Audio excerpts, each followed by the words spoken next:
욥기와 같이 이렇게 시가서에 속해서 비유가 많고 또 시적으로 표현되어 있는 책이고, 그리고 상당히 긴 책입니다. 긴 책인데, 이런 경우에 우리가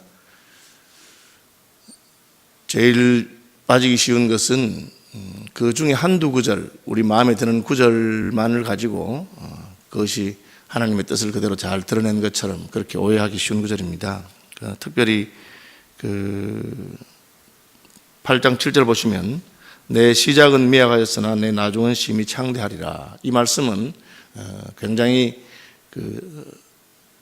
영업하시는 분들이 좋아하는 말씀이에요. 그래서 성경에 있는 말이니까 내 시작은 미약하였으나 내 나중은 심히 창대하리라, 그 말씀인데, 이 말씀은 문맥을 보시면 4절에 내 자녀들이 주께 죄를 지었으므로 주께서 그들을 그 죄에 버려두셨나니, 이게 너 자식들이 죄 지어서 하나님께 벌 받았다, 그런 뜻입니다. 그래서 쫄딱 망했는데 지금이라도 회개하면, 너 지금이라도 하나님께 돌아가면, 지금이라도 바로 살면 하나님이 지금 다 망했어도 앞으로 회복시켜준다, 그 말입니다. 그러니까 이게 문맥상은 그렇게 좋은 말 아니에요. 가서 너 엄마 오늘 같이 이렇게 쫄딱 망하고 지금 가진 것도 없고 미약하게 된 것은 하나님이 벌 받아서 그런 거 아니냐. 그러니까 지금은 정신 차려.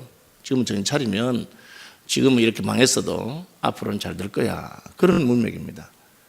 그리고 이 말은 욥이 한 말도 아니고 욥의 친구가 욥을 비판하면서 한 말입니다. 우리가 성경을 보다 보면 그 말 하나하나는 참 맞는 말이지만 큰 그림에서는 그게 무슨 말인지 분명하지 않게 그렇게 사용하면 안 됩니다. 그래서 성경을 해석할 때도 먼저 큰 그림을 보고 신구약 전체가 우리에게 무엇을 말하는가, 그걸 알아야 됩니다. 신구약 전체가 뭘 말합니까? 하나님이 사랑한다, 하나님 우리를 사랑하신다, 하나님은 사랑이시다. 하나님 사랑하기 때문에 죄인인 인간을 위해서 자기 아들을 주셨다. 이게 구원이죠. 하나님의 십자가의 사랑. 우리는 그 사랑을 받았으니까 우리도 하나님을 사랑하고 또 다른 사람을 사랑하고 섬겨야 되겠다. 이게 성경의 큰 그림이죠. 이단들이 하는 게 뭐냐면 성경 구석구석에서 자기 마음에 드는 구절을 뽑아가지고 그리고 자기 마음대로 요리하는 것입니다. 그래서 우리가 성경을 한번 제대로 공부해야 될 필요도 있고 통으로 읽어야 되고 체계적으로 배워야 될 필요가 있습니다. 성경을 교인들이 읽지 않으면 중세의 가톨릭 교회가 그렇게 미혹에 빠졌던 것처럼 늘 교회 다니고 열심히 하지만 자기가 무엇을 하는지 알지 못하고, 또 전체적으로 보지 않으면 신천지나 다른 이단들이 빠져있는 것처럼 이상한 주장을 하는데도 그 주장에 그대로 끌려가게 됩니다. 심지어 성경에는 하나님이 없다고 하는 말도 있습니다. 그것만 딱 되면 하나님이 없다. 어리석은 자는 그 마음에 이르기를 하나님이 없다 하는도다. 그럼 그 부분만 딱 되면 하나님이 없다는 뜻 아니잖아요. 그것은 어리석은 자가 그 마음에 하는 말입니다. 내 시작은 미약하였으나 내 나중은 심히 창대하리라. 누가 한 말입니까? 욥의 친구 수아 사람 빌닷이 욥이 망한 것을 보고 한 말입니다. 오늘 본문은 크게 수아 사람 빌닷이 욥을 책망한 말, 그 말을 듣고 욥이 대답한 말, 그 다음에 나아마 사람 소발이 욥을 비난한 말, 그 말을 듣고 욥이 대답한 말입니다. 지금 욥의 친구 4명이 왔는데 이제 그 4명 가운데 엘리후만 빼고 대만 사람 엘리바스, 수아 사람 빌닷, 나아마 사람 소발이 차례대로 욥에게 말합니다. 그들이 한마디 말하면 욥이 한마디 대답하고, 그들이 한마디 말하면 또 욥이 대답하고, 그들이 한마디 말하면 또 욥이 대답합니다. 이 세 사람과 욥이 지금 논쟁을 하고 있습니다. 한 번 하고 두 번 하고 논쟁합니다. 나중에 가면 엘리후라고 하는 친구가 또 한 번 말을 합니다. 그 친구는 그냥 듣고만 있었습니다. 이게 전체 욥기의 큰 그림입니다. 그런데 욥의 친구들이 욥에게 말을 하면 욥이 그 말 듣고 참 네 말이 옳다, 내가 그렇게 되었구나 하고 깨닫고 자기의 삶을 반성하고 고치고 그렇게 갔느냐? 그렇지 않습니다. 본문에 보시는 대로 수아 사람 빌닷이 8장에 한 장을 말합니다. 그러면 욥은 9장과 10장에 2장을 말합니다. 나아마 사람 소발이 11장에 한 장을 말합니다. 그리고 욥은 12장, 13장, 14장 3장 말을 합니다. 그게 무슨 뜻이겠습니까? 상대방의 말이 내한테 감동이 안 되고 말은 다 옳지만 그 말에 내가 설득이 안 된다는 거죠. 그럼 왜 말하겠습니까? 내가 한마디 하면 자기는 두 마디 합니다. 저는 이단에 빠진 사람들하고 논쟁을 많이 해봤습니다. 젊을 때는 저도 신학을 공부하고 성경을 많이 공부했으니까 이 사람이 그걸 모르는 바보같이. 그래가지고는 그 말을 하면 그 사람이 내 논리에 따라서 내가 깨달음을 따라서 회심하거나 돌아오거나 나올 줄 알았어요. 그런데 세월이 지나갈수록 말싸움에서 이겨서 돌아오지 않는다는 걸 깨닫게 됩니다. 왜? 그 사람은 지금 내 말을 제대로 듣고 있지도 않고 또 내 말이 그 사람에게 정확하게 옳지도 않습니다. 오늘 제가 본문에 말은 말을 낳고라고 한 것은 우리가 서로 말로서 상대방을 싸워서 이긴다고 해도 그 사람이 내 말을 따라가는 건 아닙니다. 한 번은 제가 이단에 빠진 사람하고 이야기해서 그 사람이 꼼짝 못하도록 그야말로 꼼짝 못하도록 성경을 가지고 딱 증명을 했습니다. 이 사람이 뭘 하냐면은 목사님 말이 옳으니까 제가 돌이키겠습니다. 이게 아닙니다. 딱 듣고 있더니만은 분하다. 없다. 분하다. 내가 공부를 덜 해서 오늘 당신한테 밀렸는데 내가 가서 공부 더 하고 오겠다. 그렇게 말합니다. 그래서 제가 깨달았어요. 이게 말을 가지고 상대방을 이기거나 꺾을 수 있는 건 없습니다. 그럼 어떻게 우리가 말을 해서 상대방이 움직이게 됩니까? 그것은 우리 말 가운데 하나님의 은혜가 함께하고 우리 말 가운데 하나님의 능력이 함께하고 우리 말 가운데 하나님의 영이 함께할 때 가능한 것입니다. 말이라고 하는 것은 숨을 내뱉는 것이죠. 우리가 숨을 내뱉으면서 거기다가 우리의 발성기관을 움직여서 소리를 실으는 게 말입니다. 그래서 살리는 말이라고 하는 것은 그냥 숨이 아니고 여호와의 숨, 하나님의 성령이 우리 말과 함께 나갈 때 그 역사가 있습니다. 별말이 아닙니다. 그 말은 사람을 회개하기도 하고 움직이기도 하고 하는 것입니다. 욥과 욥의 친구들이 계속 논쟁과 대화를 하는데 우리는 이게 참 누구 말이 옳은지 둘 다 옳은지 둘 다 틀렸는지 참 쉽지 않은 그런 말들입니다. 그냥 일반 은총적으로 본다면 욥의 친구들의 말도 옳아 보이고 또 욥의 말도 옳아 보입니다. 욥의 친구들은 주로 어떻게 말하느냐? 오늘 본문에 수하사람 빌닷은 이렇게 말합니다. 1절에 7절 보시면 제발 입 좀 다물고 하나님이 틀렸단 말이냐? 네가 틀렸지. 그래서 2절 보시면 이렇게 말합니다. 내가 어느 때까지 이런 말을 하겠으며 어느 때까지 내 입의 말이 거센 바람과 같겠느냐? 너 좀 입 닥쳐라. 그 뜻이죠.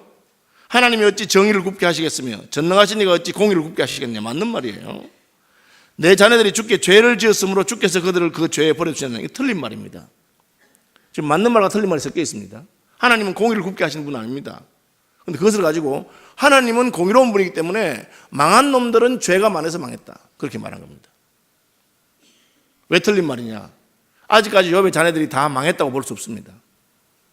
땅에서 일찍 죽고 억울하게 죽고 애매하게 죽는다고 해서 끝난 것이 아니기 때문에 그렇습니다.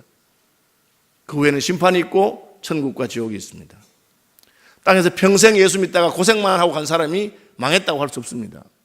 우리는 최후의 심판날까지 가보아야 되기 때문에 욥의 친구의 말은 여기만 보는 것입니다. 인생의 한 부분, 한 토막만 보고 그 뒤에 무엇이 있는지 모릅니다. 지금 우리는 아직까지 지금 우리나라 전국이 시끄러우니까 박근혜 대통령이 어떻게 될지 아직 알지 못하지만 어쨌든 앞에 대통령 당선되고 할 때에 비해서 지금 굉장히 어려운 건 사실입니다. 앞에 보아서 잘 된 것 같았는데 지금은 결국 대통령이 돼서 아버지도 총에 맞아 돌아가더니만 딸도 지금 저런 어려움을 겪는구나.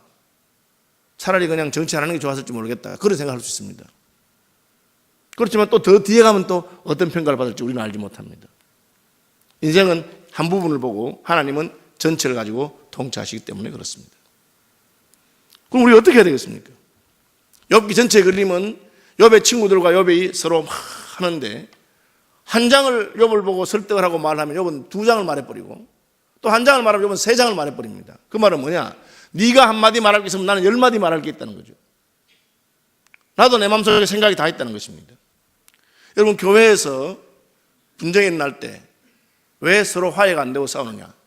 자기가 평생 성경을 배우고 평생 교회 생활하면서 자기 마음속에 옳다고 생각하는 것이 다 있습니다. 그래서 상대방하고 나하고 이렇게 논쟁이 붙으면 그 사람이 한마디 하면 난 두 마디 하고 싶습니다.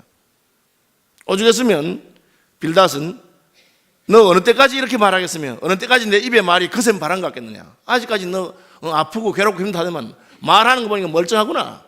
말은 잘도 하네. 그렇게 말한 겁니다. 그리고 이런 말 하면 안 되는데 내 자녀들이 주께 죄를 지었으므로 주께서 그들을 그 죄에 버려두셨나니. 이 말은 네 자식들 다 죄 지어서 벌 받은 거야. 막말이죠 이게 이제. 천벌 받은 거야 너거. 그런 말 하면 안 됩니다. 그런데 그런 말 합니다. 교회에서 목회자들 가운데서 목회자를 좀 괴롭히는 사람이 있다가 어려움을 당하면 봐라 목사한테 그러더니만 벌 받았구나. 여러분 그 막말입니다 사실은. 그런 말 하면 안 되죠. 그런데 인생이 그런 식으로 말해버립니다. 그러니까 욥이 그 말 듣고 아이고 잘못했습니다. 내가 자식 잘못 키웠습니다. 그렇게 되겠습니까? 안 됩니다. 마음만 더 상하는 거죠. 이게 왜 그렇습니까? 우리는 내가 보는 무슨 한계가 있고 그리고 땅에서 일어나는 일이 모든 땅에서 일어나는 원인이 아니에요. 이게 이제 그 닫힌 우리가 살고 있는 우리 사회 닫힌 그 우주 속에서의 모든 일이 끝나는 것이 아닙니다. 욥기는 그걸 보여주고 있습니다. 욥이 왜 고난을 받습니까? 하늘에서의 문제입니다. 하나님 앞에서 사탄이 욥을 자꾸 참소합니다. 하나님, 저놈이 이날까지 땅에서 복을 받았는데 땅에서 거의 다 결정되면 다 그렇게 한다는 거예요. 예수 믿어서 땅에서 복 다 받고 예수 믿어서 땅에서 다 결판나면 누가 예수 안 믿겠다는 거예요. 하나님 섬기니까 하나님이 그 재산을 울타리로 보호해주고 복받고 하는데 나라도 믿죠. 제가 첫날 말씀드린 것처럼 어떤 사람들은 그것이 예수 믿는 이유라고 생각합니다. 예수 믿어서 땅에서 복받고 예수 믿어서 다 되려고. 물론 복받으면 좋죠. 하나님 땅에서 우리를 못 살게 하시는 건 아닙니다. 욥은 그렇게 살았습니다. 그렇지만 어떤 사람은 혹은 어떤 믿음이 훌륭한 사람, 어떤 인생은 아주 믿음이 좋기 때문에 하나님께서 그를 사탄의 테스트에 넘기십니다. 사탄이 모든 사람 하나를 집어다가 그렇게 흔들지는 않지만 하나님의 구원을 검사하듯이 제품 검사하듯이 몇 개마다 하나씩 뽑아가지고 테스트를 해보는 겁니다. 하나님은 욥이 그 테스트를 믿음으로 잘 이기기를 기대하고 계십니다. 그런데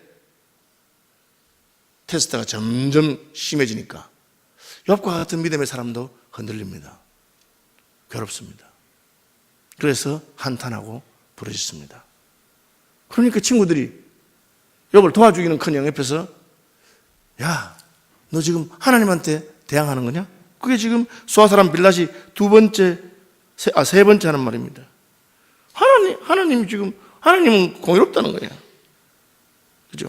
내가 만약 하나님을 찾으면 또 청결하고 정직하면 내 시작은 미화가 있으나 내 나중은 창대하게 되리라. 너 지금 하나님 안 찾는다는 뜻이냐? 그러면 너가 잘못한 게 없다는 뜻이냐? 그런 식으로 말하는 겁니다. 물론 욥도 인생이라 잘못한 게 있을 것이고 욥도 원망하다 보면 하나님을 깜빡 잊어버리고 원망에 함몰될 수 있습니다. 그러나 그 말도 하나님 볼 때는 욥이 더 깨끗해요. 하나님이 욥의 다른 친구들을 칭찬하지 않았고 욥을 칭찬했습니다. 그런데도 인생이 그렇게 말합니다.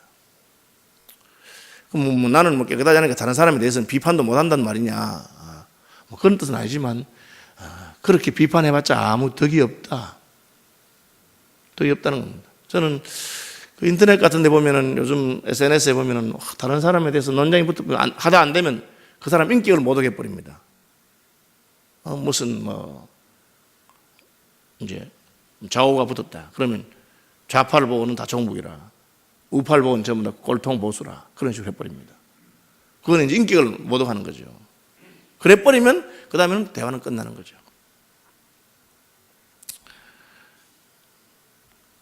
왜 그렇습니까?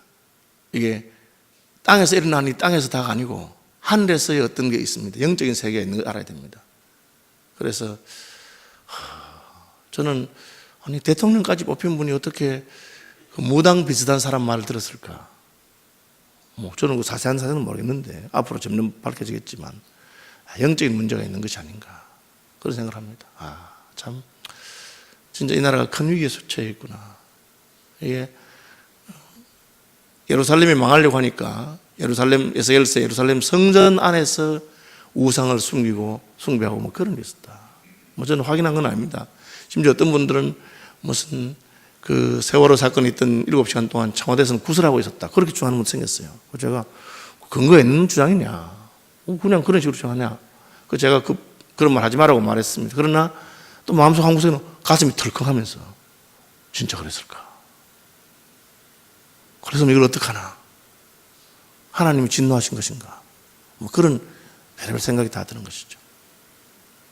여러분, 인생이 똑똑하고 잘났다고 잘 되는 것도 아닙니다. 욥은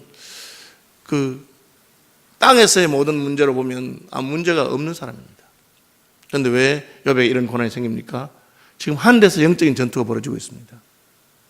사탄이 하나님을 대항해서 하나님 너무 하나님 옳다고 하지 마세요.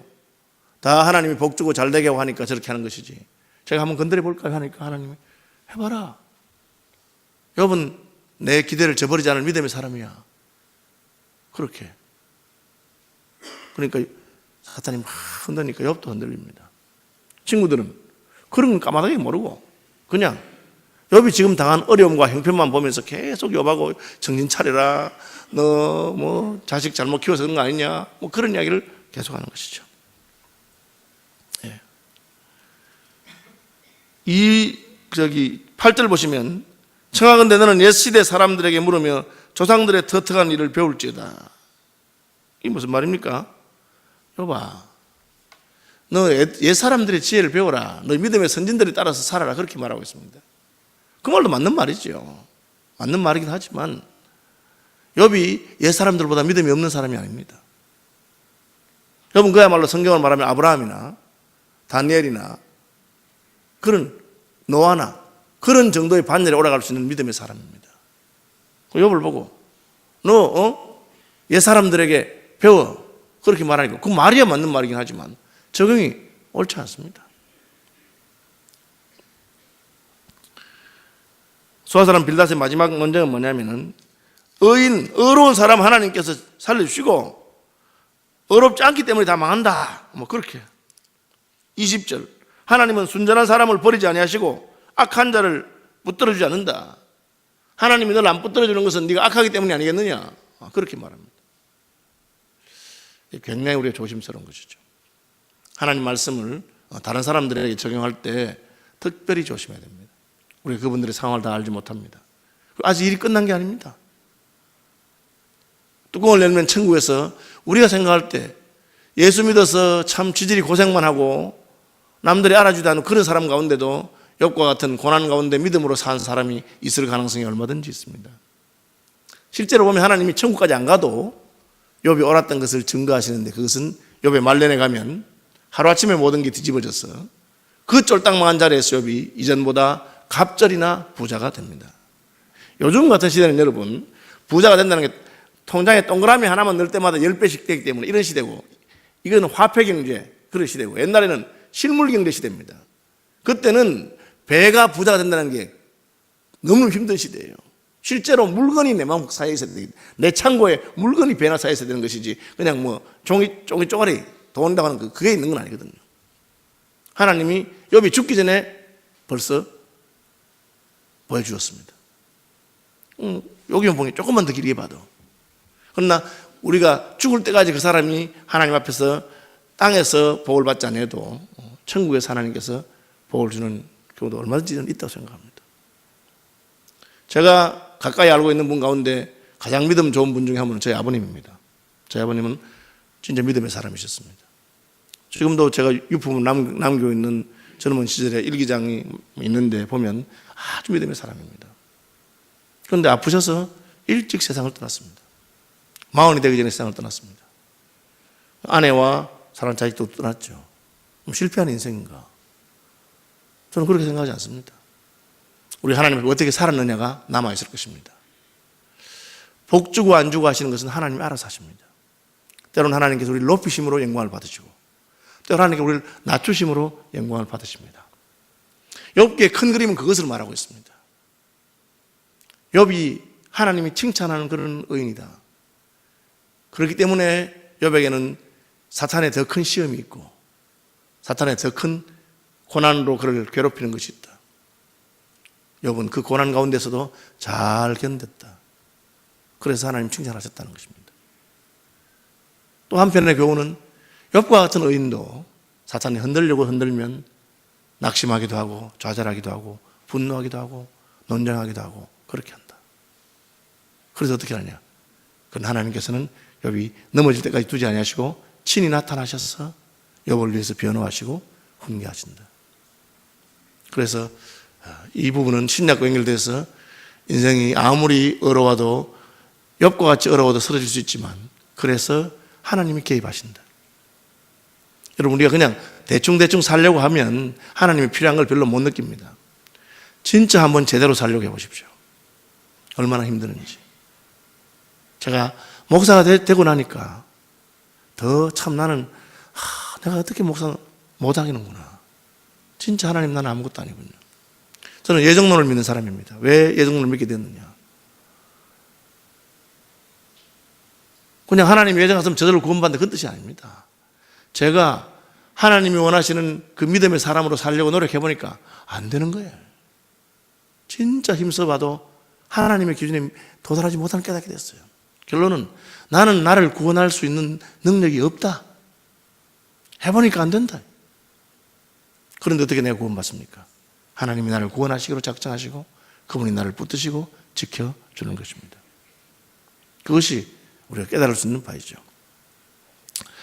오늘 본문이 너무 길어서 제가 다 설명 못했고 내일 주일날 한 번 더 이제 고난 가운데 어떻게 감사할 수 있는가 하는 것을 놓고 말씀드리겠습니다. 여러분 기도해 주시길 바라고, 특별히 기도하시면서 우리는 내 자식, 내 가정을 위해서 많이 기도하는데 물론 기도해야 되지만 나라와 민족을 위해서 기도하시고 하나님의 나라와 을을 위해 기도하시고 우리 교인들 가운데 고통당하고 힘든 중에 있는 사람들을 위해서 기도하십시오. 그러면 우리 문제는 여러분 기도 안 해도 하나님이 다 알아서 해주십니다. 너희는 먼저 그의 나라와 그의 을을 구하라. 그리하면 이 모든 것을 너에게 다 하시리라. 내가 직접 기도해서 구하는 것보다 하나님이 알아서 해줄 때 더 많은 복을 받을 수 있습니다. 그러니까 너무 소시민적으로 그렇게 기도하는 게 나쁜 건 아니에요. 그러나 그것만 그렇게 기도하지 말고 내 인생이 점점 이제 짧아지고 있는데 남은 생에 참 주님 위해 살도록 해달라. 주님 영광 나타나게 해달라. 그리고 다른 사람 낙심한 영혼들을 위해서 기도하면서 그분들을 구원하고 그분들을 살리기 위해서 기도해달라. 그렇게 기도하는 아침이 되시면 좋겠습니다.